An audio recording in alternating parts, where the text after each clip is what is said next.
साहब, भाई शर्मा, दाद भाई, गच्छा साहब, अग्रवाल जी, आप सबके चरणों में सादर वंदन। आज बहुत ही खुशी की बात है। सर का बहुत दिनों से हार्दिक इच्छा थी कि इस प्रकार का एक कार्यक्रम रखा जाए, और जगह भी रखने की मंशा थी, लेकिन सर का वहाँ आना संभव नहीं हो पा रहा था और सर के बिना ये काम हम कर नहीं सकते थे। तो आज यहीं पर हम बहुत संक्षिप्त आपसे निवेदन किया और आप सब लोग पधारे। मैं आगे के लिए से आरपी सिंह जी से निवेदन करूँगा कि अपना वाचन हाँ, एक ये तो करना ही है, बाहर कर लेंगे सर। एक थोड़ा सा इधर साल लड़ा तो इधर देखिए ना सर, ये बहुत ज़्यादा हो जाएगा, सब ज़्यादा क्या अब उतना मैं इसलिए बना रहा हूँ ताकि आप इधर उधर हिलो डुलो नहीं, एक जगह सर, एक जगह आप सर एक थोड़ा सा यस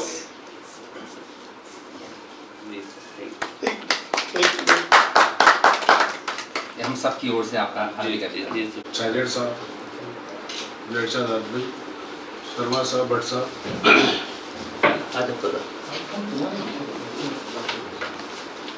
जैसा कि आदेश हुआ है कि आज पवार साहब ने एक ग्रंथ लिखा है,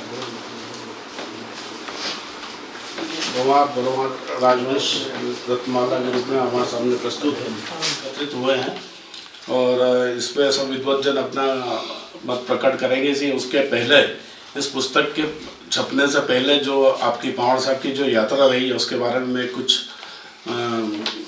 चीज़ें प्रस्तुत करूँगा। कि कोई भी कविता, कहानी, लेख जब विचार के रूप में हमारे दिमाग में आता है, फिर वह विचार किसी कविता, कहानी का लिबास पहन हमारे सामने आता है। यह पूरी प्रक्रिया पककर हमारे सामने जब आती है तो वो किसी कहानी, कविता या ग्रंथ का रूप लेती है। 12-14 वर्ष पहले एक विचार मन में खोदा कि परमार पवार राजवंश को के यहाँ वहाँ बिखरे हुए सूत्र पिरोकर एक ऐतिहासिक ग्रंथ की रचना करनी है। बस यहीं से उस विचार की यात्रा प्रारंभ हो गई। विचार ने एक संकल्प का रूप लिया। सर्दी, गर्मी, बरसात, रात दिन यात्रा प्रारंभ हो गई। पूरे भारत में पवार राजवंश की बिखरी सामग्री एकत्रित करना शुरू किया। उन स्थानों पर स्वयं जाकर जानकारी जुटाई जहाँ इस राजवंश के राजाओं ने कीर्ति पताका फहराई थी। श्री नारायण सिंह जी ने इस विचार को बखूबी पाला पोसा और 14-15 वर्षों की अनथक मेहनत के बाद हमारे सामने एक 1200 पृष्ठों का ग्रंथ के रूप में प्रस्तुत कर दिया। समय मौसम की परवाह किए बिना लगातार यात्रा कर उन स्थानों के चित्र सामग्री इकट्ठा की, संबंधित राज परिवार, पुरोहित, अन्य लोगों से संपर्क किया। न भोजन की चिंता, न विश्राम की चिंता, न स्वास्थ्य की चिंता, न परिवार की चिंता। लगातार समय निकालकर सामग्री एकत्रित की। कहीं सहयोग मिला तो कहीं निराशा भी हाथ लगी, लेकिन आस की ज्योति कभी बुझने नहीं दी। जब संकल्प पूरा करने की उत्कट इच्छा हो, उत्साह हो, तो यात्रा में कष्ट का एहसास नहीं होता है। कहीं कोई कसर बाकी नहीं रखी। समय, धन, श्रम सभी का इन्वेस्ट किया। पूरी सूझबूझ के साथ, लगन के साथ, पूर्ण शोध के साथ यह ग्रंथ पूर्ण किया। जो भी जानकारी मिली उसमें आपने अपने विवेक को उपयोग कर अपनी टिप्पणियां भी अंकित की, बिखरे सूत्रों को जोड़ा भी, और यह मेहनत, सूझबूझ आपको ये ग्रंथ पढ़ते समय महसूस भी होती है। यह तभी संभव है जब आप उसमें पूरी तरह रच बस गए हो। इन सबके साथ आपने अन्य सामाजिक कार्य भी जारी रखे। रतलाम राज्य के संस्थापक महाराज रतन सिंह जी, रानी दुर्गावती के जीवन व्रत पर भी आपने एक ऐतिहासिक पुस्तकें लिखी। कई राष्ट्रीय गोष्ठी में आपने इतिहास परक शोध पत्र प्रस्तुत किए जो आपके बहुआयामी व्यक्तित्व का परिचायक है। जब इस ग्रंथ का विमोचन उज्जैन में हुआ 16-17 सितंबर में, तो मैंने इनको कुछ पत्र पुष्प अर्पित किए थे जो मैं आज फिर दोहराना चाहता हूँ। लगभग 1200 पृष्ठों का यह ग्रंथ इतिहास में एक ऐतिहासिक घटना के रूप में दर्ज हो गया है। लिखित दस्तावेजों के प्रमाण के अतिरिक्त अलग अलग स्थानों पर उपलब्ध सामग्री, रावजी चारणों की पोथियों, किंवदंतियों के अध्ययन, महलों, मंदिरों, खंडरों के रूप में जीवंत सबूतों के आधार पर लिखित यह एक ऐसा दस्तावेज बन गया है जो भावी पीढ़ियों की राह रोशन करता रहेगा। वृहद स्तर पर खोज, शोध, संघर्ष, मेहनत का प्रतिफल है यह ग्रंथ। 14-15 वर्षों की अनथक कष्टदायी यात्राओं का सफल पड़ाव है यह ग्रंथ। समय, शक्ति, धन के पवित्र निवेश का सुखद परिणाम है यह ग्रंथ। अदम्य इच्छा शक्ति और समाज के लिए कुछ कर गुजरने का ऐलान है यह ग्रंथ। समाज के प्रति एक सोच, एक नजरिए, एक विचार की पूर्णा होती है ये ग्रंथ। यह सिर्फ एक ग्रंथ का विमोचन नहीं था, एक चिर संचित सपने का विमोचन भी था। श्री पंवार साहब को भविष्य के लिए शुभकामनाएं कि वैसे ही ऐतिहासिक पुस्तकें लिखते रहे और हमें लाभान्वित करते रहे। शुभकामनाओं के साथ धन्यवाद। इस पुस्तक के रचयिता नरेंद्र सिंह पंवार साहब। इतिहास पर लेखन अपने आप में एक बहुत कठिन क्षेत्र होता है, क्योंकि ऐतिहासिक तथ्यों पर लिखना बहुत खतरनाक होता है। कई सारे उसके साथ संदर्भ जुड़े होते हैं, उसकी प्रामाणिकता और प्रामाणिकता के साथ जिनके बारे में लिखा जा रहा है उनसे जुड़े सारे तथ्यों को संकलित करना और पूरी सत्यता के साथ ये बहुत मुश्किल कार्य होता है। भाई नरेंद्र सिंह जी ने इस कार्य को किया और कितनी कठिनाई से किया, इसके हम सभी साक्षी रहे। समय समय पर वे इस संकलन के बारे में जानकारी भी देते रहे। बहुत से स्थानों पर उन्होंने भ्रमण किया और तब जाकर यह ग्रंथ हमारे सामने आया है। यह ग्रंथ अपने आप में एक ऐसा दस्तावेज है जो न सिर्फ पंवार राजवंश की वंशावलियों से अवगत कराता है, बल्कि हमें अपने इस मालवा क्षेत्र की जो भौगोलिक संरचना है, यहाँ की ऐतिहासिक पृष्ठभूमि है, यहाँ के नगर के बसने की जो गाथाएं हैं, वो सब हमारे सामने प्रस्तुत करता है। और एक तरह से ये हमारे पूरे इस अंचल से परिचित होने का एक महत्वपूर्ण ग्रंथ है। यह एक ऐसा ग्रंथ भी है जिसकी चर्चा आने वाले कई वर्षों तक होती रहेगी, संदर्भों के लिए, प्रामाणिकता के लिए। इसमें जो सामग्री जुटाई गई है, जो चित्र दिए गए हैं, वे निश्चित रूप से बहुत महत्वपूर्ण हैं। और इस ग्रंथ को पढ़ना, मतलब नरेंद्र सिंह जी ने तो लिखने में इतनी मेहनत की है, इस ग्रंथ को पढ़ना भी अपने आप में एक मेहनत का कार्य है। क्योंकि जब तक हम अपने उन संदर्भों से नहीं जुड़ेंगे, तब तक इस ग्रंथ को के भीतर प्रवेश ही नहीं कर पाएंगे। तो हम सभी इसमें प्रवेश की कोशिश कर रहे हैं।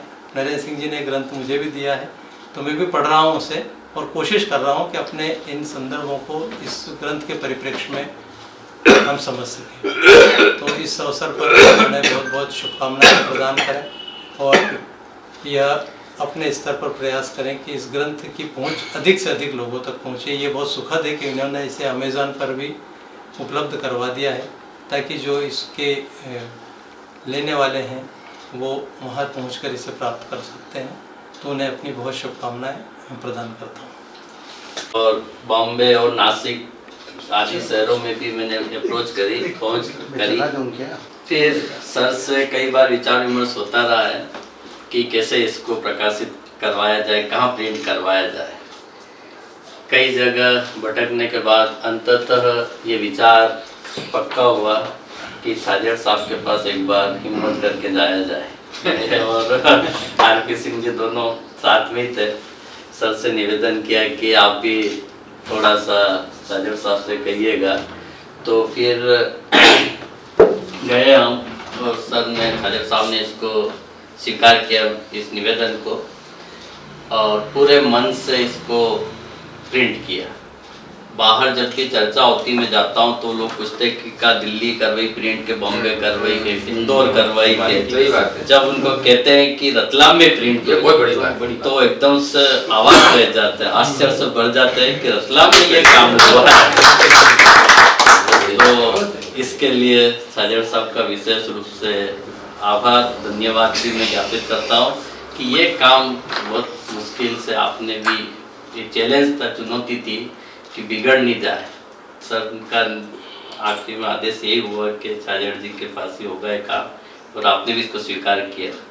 एक और बीच में फिर घटना आई बीच में, क्योंकि अमाउंट काफ़ी बड़ा था, और आखिरी में पहली बार सर ने मेरे से कहा कि नरेंद्र, अगर पैसे की समस्या हो तो मैं छाजेड़ जी से बात करूँ, मैं दे दूंगा बाकी सब जितना अमाउंट बाकी है।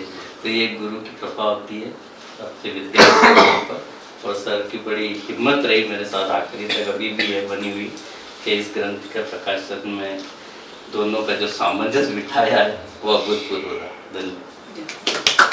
जी छाजेड़ साहब आशीष भाई, आप सभी को प्रणाम करता हूँ।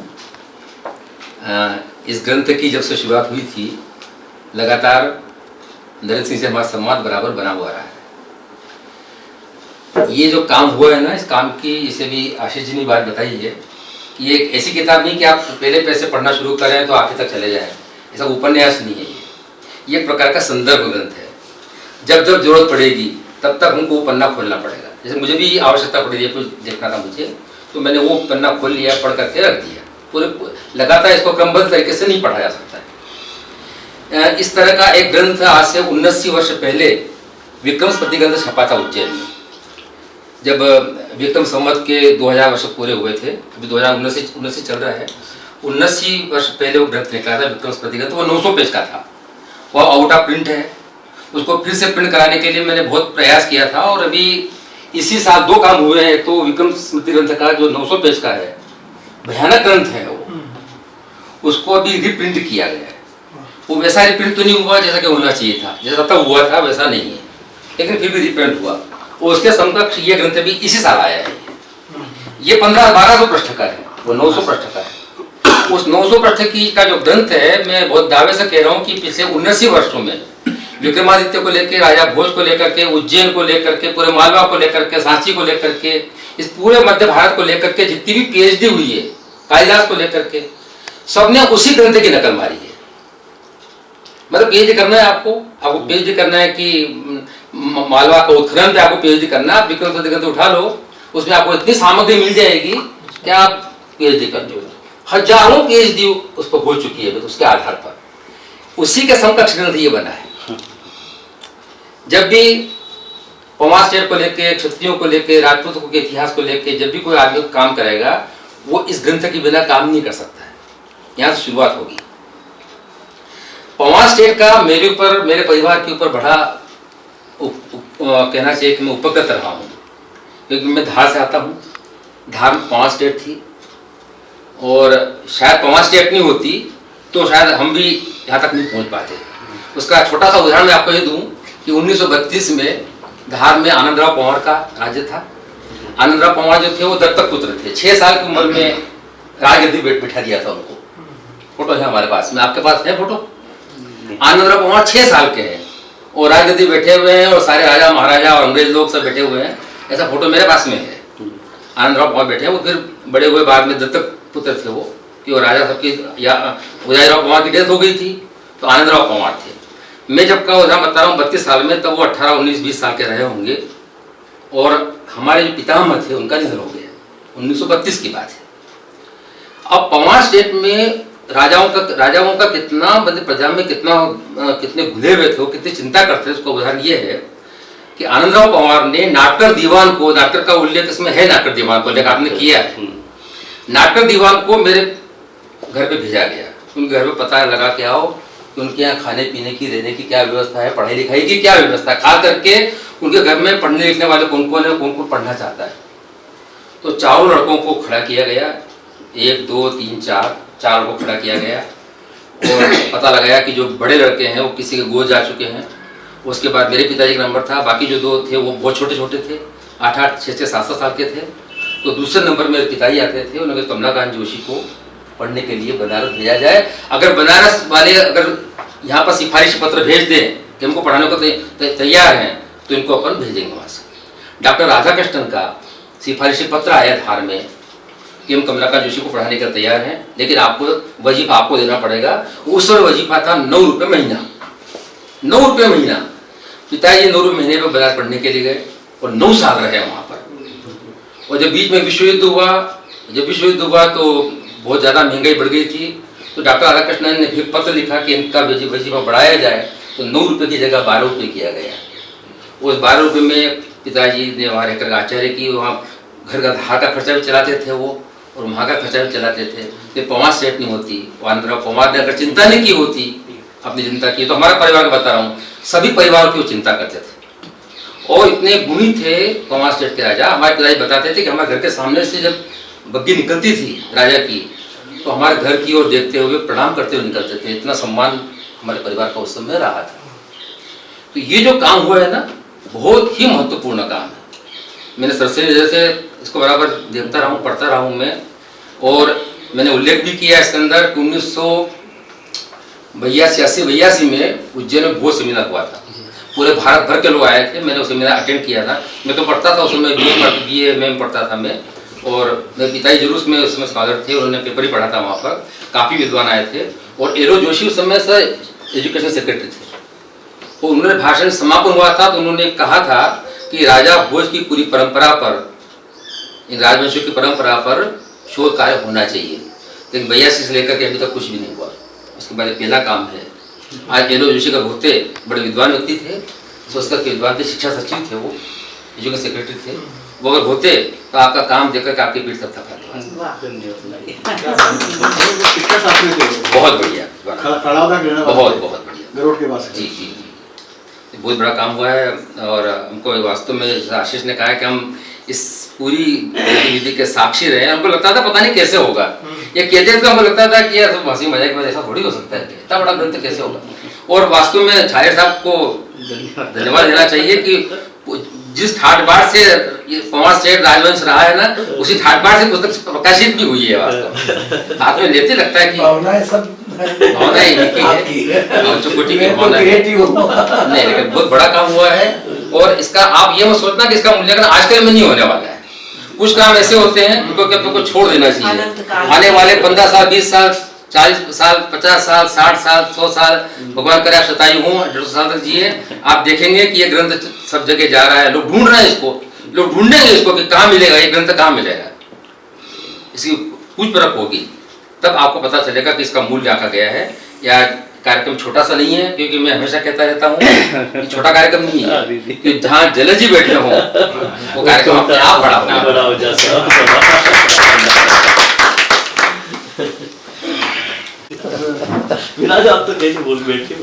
इस ग्रंथ के बारे में इसको देखने के पहले फेसबुक पे काफी सारी जानकारी मिलती रही। कई जगह आप इसके बारे में लोगों के पास पहुंचा, लोगों को अपना अर्पित भी किया, समर्पित भी किया, और उत्सुकता तो मुझे भी थी इसे देखें एक बार। कल ही एक कानपुर से पत्रिका निकलती, त्रैमासिक आकार, उसमें पता नहीं संदर्भ मुझे याद नहीं आ रहा है, बहुत महत्वपूर्ण बात की उन्होंने। आकाश आकार, अच्छा आकार, प्रियमवत उसका संपादक है। उन्होंने किसी और को उद्धृत किया उन्होंने कि जब इतिहास लिखा जाता है तो कानों सुना इतिहास नहीं लिखा जाना चाहिए, वो आंखों देखा इतिहास लिखा जाना चाहिए। और आंखों देखा इतिहास लिखने के लिए इतिहास के जो जो सूत्र, जो जो नायक, जो जो चरित्र जहाँ जहाँ हैं, वहाँ खुद जाकर उनसे मिलना चाहिए, बात की जानी चाहिए, उनको देखा जाना चाहिए, और उनसे बात करते करते उनको पारदर्शी नजरों से देखा जाना चाहिए। और उसको पारदर्शी नजर में वो जो नहीं कह रहा है वो सुना जाकर वो लिखा जाना चाहिए। इतिहास में वो भी आना चाहिए जो वो नहीं कह पा रहे, बात नहीं कह पा रहा। क्यों? क्योंकि ऐसे संदर्भ आने वाली पीढ़ियों के लिए उद्धरणीय हो जाते हैं, फिर इन्हें उद्धृत किया जाता है। जैसे अभी कहा ना कि उसे एक ग्रंथ की वजह से कई लोगों ने डॉक्टरेट की है। आइए सर, उसी से मैं अनुमान लगा रहा हूँ कि इस ग्रंथ की वजह से भी कई लोग डॉक्टर बन जाएंगे इसकी वजह से। तो हमें खुशी तो है कि पहली बात तो नरेंद्र जी हमारे हमारे इनका एक परिचय और है, ये हमारे बीमा एजेंट भी रहे हैं। तो मैं तो अच्छा ऐसा है क्या? वो तो ऐसे ही चलता है। इस देश में आय के निजी हैसियत में आयकर चुकाने वालों में महिलाएं ज्यादा हैं, क्योंकि महिलाओं के नाम पे ज्यादा व्यवसाय होता है हमारे यहाँ पे। तो हमें निजी रूप से बहुत प्रसन्नता की बात करें, हमें गौरव भी है, हमें फख्र होना चाहिए कि ये ग्रंथ हमारे रतलाम में प्रकाशित हुआ। और इसका इसके लिखने वाले हमारे रतलाम के हमारे मित्र मंडल के हैं, तो ये रतलाम को भी अतिरिक्त आपको गौरव दिया है। कोई शहर उसके साहित्यकारों से जाना जाता है, उसके इतिहासकारों से जाना जाता है। सीतापुर वो छोटी जगह है, लेकिन सीतापुर पर विश्व विख्यात है। सही बात, बहुत सी बात। जैसे जलद जी रतलाम की पहचान है, वैरागी जी, मना साहब उनकी वजह से पहचाना जाता है, पर्याय हो जाता है। तो हमें इस बात का बड़ा संतोष भी है, गर्व भी है कि ये रतलाम से लिखा, और ज्यादा गर्व ये है कि हमारे नरेंद्र सिंह ने लिखा है। तो इसलिए मैं तो निजी रूप से बड़ा खुश हूँ। और इस सुशील भाई के बारे में एक बात कहूँ मैं, ये बहुत सीधे साधे आदमी नहीं है। इनके साथ दिक्कत अपनी पहचान को लेके सुशील भाई बिल्कुल महत्वाकांक्षी नहीं है, बिल्कुल अंतर्मुखी है, अपने बारे में बात नहीं करते हैं। लेकिन जो कोई का काम हाथ में ले लेते हैं तो जब तक इन्हें संतोष नहीं हो जाए, ये बात छपाने वालों को भी संतोष हो जाए, लेकिन जब तक इन्हें संतोष नहीं हो जाए ये बात तो बिल्कुल तब तक वो प्रेस में नहीं देते। ये बात बिल्कुल सही है। तो मैं इसमें इतना मेरे कह तो सकता अनुभव की बात है। हूँ, मैं इसमें इतना कह सकता हूँ कि यदि छप के सुशील भाई इसके पीछे हैं तो जैसा आपने सोचा होगा उसका कम से कम सवा या ग्रंथ है ये। बिल्कुल सही बात। उससे बेहतर उससे बेहतर है। तो हमें इन सारी बातों को लेके हम सब लोगों को खुश होना चाहिए और गर्व होना चाहिए और आपका अलग से अभिनंदन किया जाना चाहिए। आप अभिनंदनीय हैं और आपने रतलाम को गौरव दिया, इसके लिए हम सब रतलाम वाले आपके आभारी हैं। बहुत बहुत शुभकामनाएं आपको। वाह, प्रोडक्ट हो अभी बधाई के पात्र हो सर।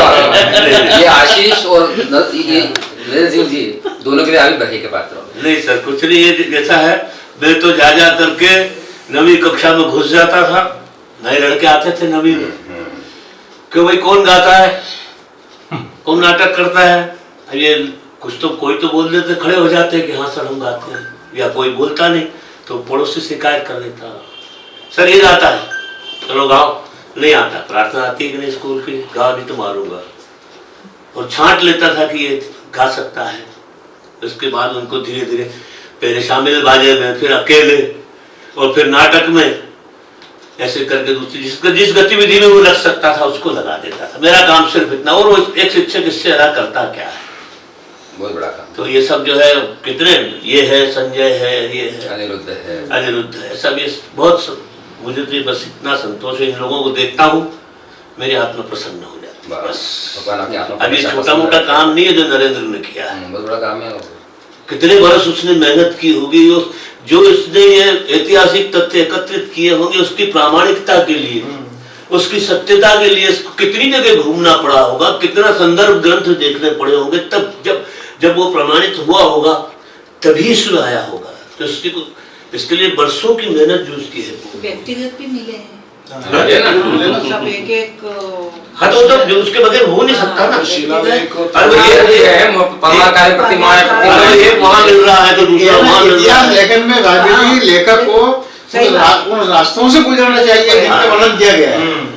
परमाकाल प्रतिमा सबसे बड़ी बात यह है कि जो प्रमाण जो एक जगह तो होंगे नहीं, एक उत्तर में तो दूसरा दक्षिण में, तीसरा पश्चिम में, तो चौथा पूर्व में, कहीं उत्तर, तो उसको तो घूमना ही पड़ता है। कई आपने प्रमाण दिया है भारत भर में बिखरे हुए कई प्रमाण अपने को प्रमाण मानते थे, वो सारे प्रमाणों में बदल गए, सारे प्रमाण इकट्ठे हो गए।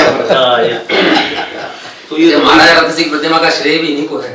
हाँ महाराजा रतन सिंह प्रतिमा जो सर का आशीर्वाद है, क्योंकि फाइनल सेंक्शन तो सर के आदेश से होता है, क्योंकि वो भी रतन सिंह जी वाली भी बड़ी लंबी एक कहानी है। उसमें भी जब नाम 20, 25, 30 नाम आए, फिर सर से पहले तो सर से आज्ञा ली कि सर करे नहीं कर, सर ने कहा कि करो ये काम, करते अपन इसको। फिर नाम आए, नाम के बाद छटनी के बाद में फिर कपूर साहब का नाम आया कि कपूर साहब को अध्यक्ष बनाना है। सर ने कहा कि नाम दिए सर फाइनल के, कपूर साहब ने कहा नाम मांगे कौन कौन रहेगा इस ट्रस्ट में, संस्था में। उन्होंने देखे, कहा 24 घंटे बाद आना मेरे, 24 घंटे बाद में गया, थोड़ा कम ही परिचय था उसमें। वरुण कपूर उन्होंने उस पर एक भी क्रॉस नहीं लगाया, जो नाम सर ने स्वीकृत किए थे सभी नाम ठीक है, अपन करते हैं इस काम को। और कई सारे सबको लगता है कि किसने किया, बाकी सर ने बहुत उसके अंदर मेहनत करी और बहुत किसी तनाव भी काफी उसके अंदर उनको झेलना पड़े। हाई कोर्ट डबल बेंच लड़के आए उसमें नेशनल जो अपना उसका चिन्ह, राष्ट्रीय चिन्ह का मुद्दा आ गया था, तो इन सब तनाव से गुजरने के बाद ये सब चीजें। आदरणीय चांदीवाला साहब, आदरणीय बैरागी साहब और सभी मिश्रा जी और सभी उपस्थित सभी को मेरा सादर प्रणाम। यह निश्चय पहले तो मैं यही कहूँगा कि मेरे लिए गौरव की बात है कि ऐसा ग्रंथ छापने का एक अवसर मुझे छाजन पेंट्री के माध्यम से मिला और इसको पूरा करने का एक गौरव प्राप्त हुआ। मैं इसमें यही जो मैंने नरेंद्र सिंह जी के साथ इतने बीच में करीब 6 महीने का समय आपके साथ बीच बीच में अलग अलग समय पे, और करीब करीब हर बार हमने जब भी बैठे तब साथ में चाय पी और चाय पी के साथ बातें भी करते रहे। तो और मैंने भी जो पूरी तो वही है, पर मैंने जो पन्ने अलग अलग समय पे प्रूफ के नाम पे पलटे, और उसमें जो देखा तो निश्चित रूप से आपने अपना जो अपनी सामान्य भाषा में तन मन धन जो आपने लगाया, मतलब बिना समय लगाए बिना पैसे लगाए, और जब तक अपन मन को नहीं लगाएंगे तो ऐसे ग्रंथ की रचना किसी भी स्थिति में नहीं हो सकती है। और ये सब कुछ के लिए निश्चित रूप से परमार पवार राजवंश के सभी जितने भी सदस्य हैं वो तो निश्चित रूप से एक उनको ये प्रश्न छपने से उनको वो अभाग्य है, पर उन सब से ऊपर जो मेहनत आपने की इतने लंबे समय तक, वो उसका कोई मोल नहीं है कि आपने कितना समय कितना, क्योंकि कहने को और बोलने को तो बहुत आसान हो जाता है, पर इतना सबको प्रस्तुत करने में जितना लगता है उसका कोई मूल्य कहीं भी आंका नहीं जा सकता है। मैं इस सब के लिए मैं अपनी तरफ से भी छाजर परिवार की ओर से भी आपका आभारी रहूँगा कि मुझे ये गौरव प्राप्त हुआ। 8वें तक हुआ जब मुझे रतलाम राज्य के ऊपर एक फेलोशिप प्राप्त हुई और मैं कार्य करने के लिए रतलाम के ऊपर कार्य करने के लिए आपके संपर्क में आया। उस दौरान आप इस पुस्तक की प्रारंभिक तैयारियां कर रहे थे। 2008 से लेकर के और 2022 लगभग 12 वर्ष के अंदर आपने इस कार्य को पूर्ण किया, और मुझे इसके अंदर कुछ 2 शब्द लिखने का अवसर भी प्राप्त। सबसे बड़ी भारी बात है कि यूं तो राजपूतों की राजपूत कुलवंश नाम की एक किताब बहुत पहले से प्रचलित भी है। टाटर ने अपने राजस्थान के इतिहास में लगभग 39 प्रकार के ही राजपूतों का वर्णन किया है, वर्णन किया है, लेकिन आपने प्रत्यक्ष रूप से अब कौन से वंश मौजूद हैं और कौन से वंश नहीं है, जैसे मांगरिया भी एक राजपूतों का वंश था लेकिन अब मांगरिया जाति के राजपूत नहीं है। इसी प्रकार मोहिल भी राजपूतों का ही वंश है, लेकिन अब मोहिल वंश के लोग मौजूद नहीं। आपकी पुस्तक में 16 राजपूतों की भी बहुत अच्छी जानकारी पहली बार ही प्राप्त हुई, और उससे ये मालूम पड़ा कि जो पंजाब में जो सोढ़ी जो लोग लगाते हैं वो मूलतः राजपूत कुल के ही थे, और उन्होंने आगे चल करके और गुरु नानक देव जी के धर्म को स्वीकार किया। बहुत महत्वपूर्ण काम इसलिए हुआ, कारण क्या था कि 1880 में रतलाम के अंदर तारीख ए मालवा नाम का एक ग्रंथ लिखा गया था जो लगभग 1200 पृष्ठ का था और 2 भाग में था। मुंशी करम अली जो इंदौर रियासत के अंदर अंग्रेज रेजिडेंट के यहाँ पर मुंशी थे, उन्होंने इस ग्रंथ की रचना की थी, और वो ग्रंथ उर्दू के अंदर है। फिर उसका भटनागर शोध संस्थान में 2 भागों में अनुवाद भी हो गया है। उसमें रतलाम क्षेत्र के राजपुताने की बहुत ही अच्छी जानकारी थी। इतना बड़ा ग्रंथ जो आगे जाकर के और श्री नरेंद्र सिंह ने संपादित किया और प्रकाशित किया, इसमें भी लगभग 1200 पृष्ठ है, और 1880 के बाद में ये इतिहास दोहराया गया मालवा के अंदर। इससे पहले भी पूरे प्रदेश में, यानी अगर हम देखें तो वर्तमान मध्य प्रदेश के अंदर 65 रियासतों का विलय हुआ। अभी गणना हम इसलिए पूर्ण नहीं पा रहे हैं, कारण क्या कि अभी तक कोई भी डॉक्यूमेंट्स मध्य प्रदेश में ऐसा प्रकाशित नहीं हुआ है कि जिसमें सारी रियासतों का एक स्थान पे उल्लेख हो। मालवा में 22 रियासतें थी, इसका वर्णन पूर्ण रूप से हमको प्राप्त होता है, लेकिन महाकौशल, भिंड और भोपाल, इन 4 भागों का जो विलय मध्य प्रदेश में हुआ और उसमें कितनी रियासतें हुई होगी इसकी गणना अभी भी प्राप्त इसलिए नहीं है क्योंकि 1958 के अंदर एक पुस्तक का प्रकाशन हुआ है, उसमें 71 रियासतों की जानकारी दी है। उसमें रतलाम रियासत बहुत महत्वपूर्ण थी, और रतलाम के अंदर रह करके और भाई नरेंद्र सिंह पवार ने जो प्रयास किया है वह स्तुत्य है। स्तुत्य इस दृष्टि से भी है, कार्य की विशालता की दृष्टि से, उत्तर भारत से लेकर दक्षिण भारत के कई विस्मृत राजवंशों की जानकारी उससे हमें प्राप्त होती है और इस प्रकाशन से आगे जाकर के नवीन शोधार्थियों को कार्य करने का अवसर प्राप्त होगा, ऐसा मेरा विश्वास है। मुझे इस बात का अवसर प्रदान किया, इसलिए मैं आपको सबको बहुत बहुत धन्यवाद देता हूँ, विशेषकर जाननेवाला साहब को, जिन्होंने मुझे बीए पार्ट फर्स्ट के अंदर में सर का विद्यार्थी रहा और आगे भी रतलाम के सेंट्रल रेलवे के स्कूल के अंदर हमारे साथ हमने काफी जांचने का आपके साथ थैंक यू। रतलाम आइएगा, मिलेंगे। बहुत गाँव का मनसा।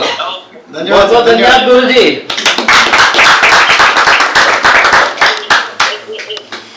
धैर्य से 2-2 घंटे बैठते होंगे, केवल एक बार नहीं, बैठते होंगे। केवल एक बार नहीं। गजब का, हम दोनों भी बात करते थे तो गजब का धैर्य और इसमें परिवार का बहुत साथ रहता है, क्योंकि परिवार के बच्चा सफर करता है जब एक व्यक्ति काम करता है।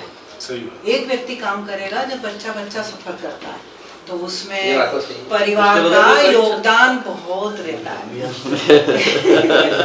और आप गजब आपका, और आपने रतलाम को पूरे देश में पहचान करवा दिया। इसके रतलाम के लिखा गया था क्या आशीष गौरवान्वित है नरेंद्र भाई आपके लिए, और ये अनंत काल का ग्रंथ है, अनंत काल का है। इसको आगामी सालों में भी इसकी गिनती तो होगी, बाकी जो नई जनरेशन आएगी, नए लोग आएंगे, वो इसको पढ़कर गौरवान्वित होंगे। सारे राजा महाराजा जगह दिया आपने, और जो जिसको जो जानता नहीं था वो सब इसमें है, सब पहचान, इतिहास की पूरी पहचान आपने इसमें। जिसे सड़क से भाषा उभर रहा हूँ, पागलों की तरह लगे रहे इसमें। बिल्कुल। अरे नहीं, मैंने कहा ना, इस बिल्कुल गजब का धैर्य है इनमें, वो धैर्य और चेहरे पे भी नहीं आया। क्या है मैडम, सबसे बड़ी बात, इच्छा तो हर आदमी करता है, पर संकल्प हमेशा महान आदमी करते हैं। आप बता दो तो महान जो संकल्प करता वही तो महान बनेगा सर। नहीं, वो संकल्प, इच्छा तो सब करते हैं, संकल्प भी पूरा किया तो संकल्प टूट जाते हैं, संकल्प बीच में टूट जाता है, संकल्प इनको पूरा धारण करके पूरा का हुआ सर। आपको व्हाट्सएप पर बिल्कुल सर। जी जी जी प्रमोदेश जी हैं, कोई सोचा होगा उन्होंने सर करो इस पे विकास दवे जी वीडियो कॉल था, वीडियो कॉल परमार राजवंश पर केंद्रित अपनी जो पुस्तक है नरेंद्र जी की, वो वास्तव में आज उस पर चर्चा का क्रम जो बना है, सामान्यतः होता ये है कि इतिहास के विषय और साहित्य के विषय अलग अलग मान लिए जाते हैं, और हम लोग इस भ्रांति में जीते रहे अनेक वर्षों तक। इसका दुष्परिणाम देश को ये भोगना पड़ा कि इतिहास के विषयों को जिन लोगों ने लिखा उन्होंने पक्षपाती होकर के लिखा, और अपने जो देश से जुड़ा हुआ जो गौरवशाली अतीत था हमारा, उस अतीत को कहीं ना कहीं लांछित करने वाली शक्तियां हमारे इतिहास पर हमेशा जो है वो हावी रही है। और इस कारण से मुझे ऐसा लगता है कि एक अभी पिछले दिनों में इतिहास के एक ग्रंथ को पढ़ रहा था, तो अंग्रेजी के एक बहुत प्रसिद्ध इतिहासकार हुए ब्रिटेन के, उनका एक वाक्य मुझे बड़ा अच्छा लगा। तो नरेंद्र जी की इस रत्नमाला पुस्तक पर चर्चा के संदर्भ में उस वाक्य का उल्लेख करना मैं इस समय समीचीन समझ रहा हूँ। तो अंग्रेजी के उन इतिहासकार ने कहा है कि इतिहास, किसी भी देश का इतिहास का लेखन इतना महत्वपूर्ण विषय है कि उसको इतिहासकारों के भरोसे नहीं छोड़ना चाहिए। साहित्य जगत के लोगों को इतिहास लेखन के क्षेत्र में पदार्पण करने की आवश्यकता है, तभी किसी देश का गौरवशाली अतीत नई पीढ़ी को सौंपा जा सकता है। मुझे लगता है कि उस वाक्य के संदर्भ में यदि हम उसका मूर्त रूप देखें तो नरेंद्र जी की यह जो पुस्तक है, बहुत समृद्ध ग्रंथ तैयार हुआ है। धार में मैंने जब उसको हाथों में लेकर के देखा तो मुझे बड़ा आश्चर्य हुआ कि नरेंद्र जी ने 15 वर्ष की तपस्या की है और शोध कार्य संपन्न किया है। और राजा भोज को लेकर के हम सब लोग बड़े संवेदनशील है, मालवा क्षेत्र के लोग। तो परमार वंश या पवार वंश की ये जो पूरी एक विरुदावली जिसको हम कह सकते हैं गौरवशाली अतीत है, उस पर जो काम पवार जी ने किया है, मैं उनको बहुत सारी बधाई देता हूँ। और आप सबको भी प्रणाम करता हूँ कि साहित्य जगत के इतने वरिष्ठ मनीषी वहां पर एकत्र हुए हैं। आप सब आशीर्वाद दीजिए कि पवार जी इसके बाद भी लगातार इतिहास लेखन के क्षेत्र में काम करते रहे। शोध कार्य जारी रहे और लेखन कार्य जारी रहे। आप सबकी ओर से भी मैं उनको ये ढेर सारी शुभकामनाएं दे रहा हूँ। बहुत बहुत धन्यवाद जी, बहुत बहुत धन्यवाद जी। जी हम बैठे बाहर बहुत असुविधा पूर्वक नहीं कोई नहीं, बहुत सुविधापूर्वक बैठे। मित्रों, नरेंद्र सिंह की ये जिद थी कि इसका जब विमोचन यहाँ हो रतलाम में, आप उसमें मौजूद रहे। मेरे लिए कहीं जाना बहुत मुश्किल हो गया है और बहुत हिसाब से ही मैं निकल पाता हूँ। इन्होंने एक सुझाव दिया कि क्यों ना हम आपके यहाँ आयोजन कर लें। मैंने कहा कर लीजिए, मगर फिर इतने लोग बैठेंगे कहाँ। बोले सब बैठ जाएंगे और कोई दिक्कत नहीं आएगी। फिर भी अगर कोई असुविधा हुई है आप सबको बैठने में तो उसका जिम्मेवार मैं नहीं हूँ, नरेंद्र सिंह। मेरी बात तो सर में तो कभी असुविधा होती नहीं। और आपके साथ पीछे 3 और बैठ जाते, 3 और बैठ जाते। इस पुस्तक के बारे में कहा गया कि इसको पढ़ना बहुत मुश्किल है।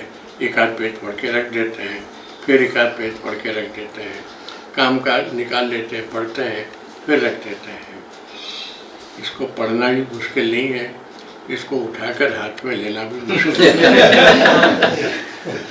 जहाँ तक इसके प्रिंटिंग का सवाल है, आखिरी बार जब मेरी बात इस किताब के बारे में सुशील जी से हुई थी, मैंने कहा आप तो संतुष्ट है ना? बोले नहीं, थोड़ा सा असंतोष तो है। क्या हो गया? बताया ऐसी ऐसी भूल इसमें है। प्रूफ की गलती है। तो मैंने कहा वो गलती लोग नहीं देखेंगे, ये कोई साहित्य की किताब नहीं है, ये तो इतिहास की किताब है। और इसलिए इतिहास की किताबों में प्रूफ की कोई गलती हो जाने से कोई ज़्यादा फर्क नहीं पड़ता, अगर कोई बेसिक गलती ना हुई हो तो। इस किताब के लिखने में नरेंद्र सिंह ने क्या नहीं किया होगा उसकी हम कल्पना भी नहीं कर सकते। बताते नहीं थे कुछ। मैं पूछता था इतने दिन कहाँ थे? कहीं नहीं सर, उदयपुर गया था, कहीं नहीं चित्तौड़ गया था, गुजरात गया था, पता नहीं कहाँ कहाँ जाते थे। मैं कहता था कि इतना क्यों यात्रा करते हो? तब भी नहीं बताया कि कितने बड़े काम के लिए ये यात्राएं होती हैं। वो सामग्री संकलित करते गए और इस काम को सब आप लोगों के आशीर्वाद से पूरा किया। इसके पहले उन्होंने रत्न सिंह की प्रतिमा स्थापित करने के लिए इसमें तो मेहनत की और उसमें सारे दाव पेचों का मुकाबला करना पड़ा। उस समय रतलाम में कोई काम करना एक मुश्किल काम था। आप एक पक्ष के साथ खड़े होइए तो दूसरा पक्ष नाराज होता था। अब सबको संभालना चलना मुश्किल काम होता था। आप इससे समझिए कि जो समिति बनाई गई वो इस हिसाब से बनाई गई थी कि अगर कोई विरोध हो, परेशानी हो तो अपन को मदद मिले। और वरुण कपूर जो एसपी थे उनको अध्यक्ष बनाया गया था। आगे चलकर वो पद बदल गए। जब ये चूँकि विवाद वगैरह सब होने लगे तो वरुण कपूर ने मुझसे कहा कि सर आप संरक्षक हैं और मैं अध्यक्ष, आप तो सेवा से निवृत्त हो गए हैं और मैं अभी भी सेवा में हूँ। ये लोग अगर शिकायतें करेंगे तो मुझे दिक्कत आ जाएगी, तो अगर आपको आपत्ति ना हो तो मैं संरक्षक बन जाता हूँ, आप अध्यक्ष बन जाइए। मैंने कहा कर लीजिए सर। तो इस तरह से वरुण कपूर जैसे व्यक्ति को भी जब परेशानी में हो सकती है तो नरेंद्र सिंह उनके सामने क्या थे यहाँ मुकाबला करने के लिए। बहुत से लोग थे जो श्रेय लेना चाहते थे और अब भी ये हो गया है कि रत्न सिंह की जयंती होती है, वो मनाई जाती है, उसके लिए निमंत्रण न नरेंद्र सिंह को मिलता है न हमको मिलता है। तो वो काम ज़्यादा मुश्किल था मैदानी तौर पर, और यहाँ लोगों को सबको संभाल के चलते चलते वो काम पूरा हुआ और हुआ पूरा। कई बार लगता था कि पूरा नहीं हो पाएगा, लेकिन वो हुआ पूरा। नरेंद्र सिंह को पीड़ा ये थी कि इतना बड़ा राजा, इतना साहसी, जिसके सारे किस्से हैं लड़ाइयों में हाथी को वश में करने के, उसको कोई स्मरण ही नहीं करता। किसी से पूछो कि रतलाम की स्थापना किसने की थी, तो वो सज्जन सिंह का नाम लेता, क्योंकि उनकी मूर्ति लगी हुई है। तो उसमें खोज उतनी नहीं की गई थी, लेकिन वर्तमान में जो संकट सब तरफ से घिरते थे, उनका मुकाबला नरेंद्र सिंह करते थे और हंसते हंसते करते थे, खुश होकर करते थे। अगर कोई काम मुझे हो तो मैं नरेंद्र सिंह को सौंपना पसंद करूँगा कि तुम इस काम को करो, क्योंकि मैं जानता हूँ कि ये काम होगा नहीं होगा, आदमी मना करेगा तो ये गुस्सा नहीं होंगे, उसको हंस करके किसी तरह से उस काम को करा लेंगे। इससे ये खूबी इनके भीतर है। ये जब हुआ काम हो रहा था, अंतिम छोर पर था, तो मैंने सुशील भाई को फोन किया, आप संतुष्ट तो हैं इस काम से? बोले नहीं, थोड़ा सा। तो मैंने कहा वो जो थोड़ा सा है उसको किसी का ध्यान नहीं जाएगा, तो उसको दिमाग से उतार दीजिए। बहुत ही प्रसन्नता के साथ सुशील भाई ने काम किया और ऐसा काम किया जो बड़े शहरों के लिए और बहुत ऊंचे पाठकों के लिए भी एक मिसाल बन करके किताब खड़ी हो गई। अब यहाँ इसका जो विमोचन का मामला था, आज अखबार ऐसे हो गए हैं, ठाकुर साहब से बात भी हो रही थी मेरी, कुछ उज्जैन में हो तो यहाँ पता नहीं चलता कि उज्जैन में हुआ है, इंदौर में हो तो पता नहीं चलता, उज्जैन में इसका बड़ा आयोजन हुआ और आप लोग जो गए होंगे वहाँ वो जानते हैं कि कितना भव्य आयोजन था। 2 दिन तक होता रहा, लेकिन रतलाम में किसी को पता नहीं, हमें भी पता नहीं था कि ये आयोजन हो रहा है वहाँ पे। तो मैंने कहा कम से कम रतलाम के लोगों को ये पता तो चलना चाहिए कि उनके नगर के एक नागरिक ने इतना बड़ा काम किया है, उसका अगर विमोचन हो जाए तो उसकी खबर छप जाएगी, और नहीं विमोचन होगा तो पड़ी पड़ी रह जाएगी किताब। खरीदा कोई का नहीं, इसकी 3000 कीमत है शायद, तो खरीदेगा तो कोई नहीं। सस्ती किताब भी नहीं खरीदते हैं तो ये महंगी किताब कौन खरीदेगा, तो लोगों तक पहुंचेगी ही नहीं। इसलिए कम से कम अखबार के माध्यम से लोगों तक ये संदेश पहुंच जाए कि ऐसी एक किताब है और उसका लेखक यही रतलाम का है, बस इतना हो जाए। इसके लिए ये आयोजन यहाँ किया गया, नहीं तो आयोजन करने की कोई ऐसी आवश्यकता नहीं थी। अगर कोई दूसरा आता हमारे पास होता तो। मैं इस सब के लिए बहुत आभारी हूँ आपका कि आप यहाँ पधारे और नरेंद्र सिंह का और हम सब लोगों का उत्साह वर्धन किया। सुशील भाई आए यहाँ और बोले भी, भाषण भी इसके लिए भी मैं और अच्छा बोले। आभार व्यक्त करता हूँ। 2 दिन ये चला था कार्यक्रम। उस समय वो स्मारक का टाइप निकालने का विचार था, तो वो काम हो नहीं पाया था, नहीं हो पाया तो फिर वो रुका रहा। उस समय फिर कई सारी परेशानियां, पारिवारिक परेशानियां ज़्यादा आई मेरे को, तो रुका रहा। वो पिताजी का भी देहांत हो गया, फिर बेटे का एक्सीडेंट हुआ, कई सारी समस्या आती रही।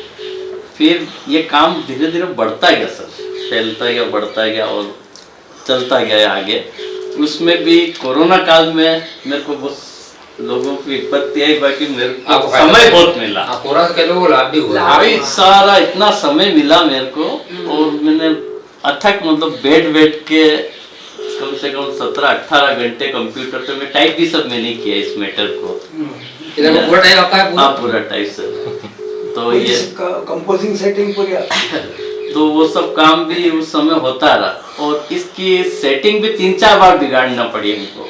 आखिरी में एक बार हमारे गुजरात के प्रोफेसर विपिन सिंह जी, उन्होंने कहा कि स्मारिका शब्द लगाता पहले रत्नमाला की जगह, तो उन्होंने कहा स्मारिका शब्द बहुत इस किताब हल्का पड़ रहा है, तो उन्होंने रत्नमाला करो। तो हमने फिर रत्नमाला का फिर 1200 पेज की पूरी सेटिंग वापस चेंज करना पड़ी इसकी, एक एक पेज की। फिर उसके बाद में भाई साहब के पास गई, फिर थोड़ी सी इसमें आगे पीछे वो फिर पूरे 1200 पृष्ठों की फिर सेटिंग आपने छोटे बड़े पेज थोड़ा सेटिंग के हिसाब से पूरी मेहनत भी काफ़ी उसमें फिर हुई। तो इसका 3-4 बार इसकी सेटिंग भी हमको बिगड़ना, फिर कई थोड़ा सा फिनिशिंग टच के लिए 2-4 लोगों पास, बाकी एक लड़का तो वो अच्छा मिला उसमें भी इसको फिनिशिंग जो टच 1000 कापी निकाली ना, 1000 कॉपी निकाली। इसका ये जो मेन चित्र सर ये भी माउंट आबू का बैकग्राउंड लिया गया है, जो वहाँ की जो पृष्ठभूमि है 4 वंश की उत्पत्ति वाली है। गुरु वशिष्ठ मुनि का आश्रम है आज भी, और वो गादी आज भी जीवंत है वहाँ की। तो वहाँ का ऐसा बताया था कि 4 वंश अग्निकुल से उत्पन्न हुए हैं, और वो पृष्ठभूमि जो पूरा जो इसका पहाड़ वगैरह दिख रहे हैं, ध्वज शिखर वगैरह, ये वही की। ये एक राजकुमार जागीर करके चित्रकार जिसको मैं भी आज दिन तक मिला नहीं, चूरू जिले में रतनगढ़ में। वो फेसबुक व्हाट्सएप से मेरे से जुड़े और उन्होंने ये चित्र तैयार किया। 2 लाइन ने उसके ऊपर लिखी हुई थी, सिर्फ एक श्लोक टाइप था। वो कल्पना मैंने उनको भेजी और फिर उन्होंने उसको ग्रहण करी और धीरे धीरे ये चित्र सामने आया प्रारंभिक रूप में। और ये मेहनत भी उनकी पृष्ठ जो मेन पृष्ठ तैयार किया, फिर बाकी भाई साहब ने उसको सजाया सब।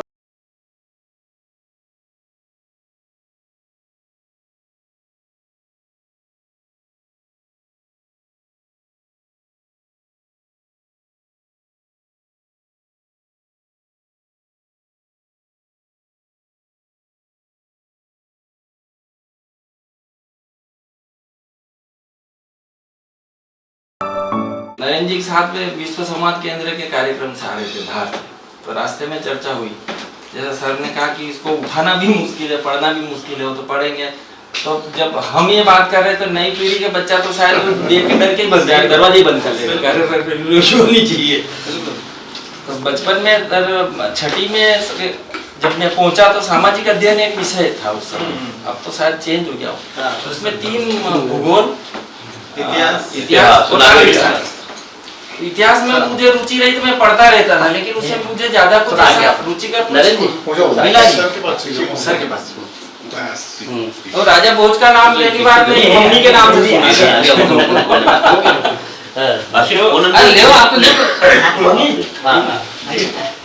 तो सर मेरा निवेदन ये है कि नरेंद्र जी से मेरी ये चर्चा हुई थी कि हम इसको एक डॉक्यूमेंट्री बनाए इसकी, ताकि वो लोग भी देख ले जो साहित्य में जिनकी रुचि है। तो उसकी तैयारी में कर चुका हूँ। भगवान ने चाहा तो 20 तारीख को हम इसको फिल्म फेस्टिवल में भी, जो उज्जैन में होने वाला भारतीय चित्र साधना के नाम पर फिल्म फेस्टिवल होने वाला 20 अप्रैल अच्छा 20 मार्च तक नहीं 6 या 7 अप्रैल है, मैं अभी डिटेल तो 20 मार्च तक उसकी एंट्री देना है। तो हमारा प्रयास रहेगा कि 20 मार्च पहले हम ये डॉक्यूमेंट्री बना भी लें और फिल्म फेस्टिवल में सबमिट भी करें। बहुत बढ़िया।